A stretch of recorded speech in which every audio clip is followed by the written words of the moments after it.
السلام عليكم ورحمة الله وبركاته. طلابنا الأعزاء طلاب قناة أخبار وزارة التربية، آخر التحديثات بشأن الدور الثالث للطلبة السادس ابتدائي والثالث متوسط والسادس الإعدادي.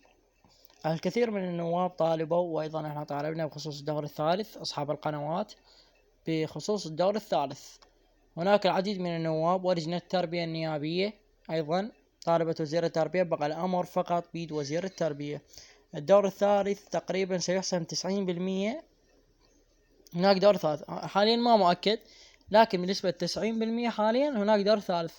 كثير من النواب طالبوا، ومنهم نهال مرشد الشمري ولجنة التربية النيابية، وأيضا مجلس النواب واللي هي دكتورة وحدة جميلي، الكثير من النواب طالبوا بخصوص الدور الثالث. وإن شاء الله يطلعونكم بدور ثالث. اقرأ من هسه، وإن شاء الله تقريبا 90% سيعلن الدور الثالث بعد نتائج السادس الإعدادي. في أمان الله. لا تنسوا اللايك والاشتراك وتفعيل الجرس، ويكون رابط قناة تليجرام بالوصف. في أمان الله.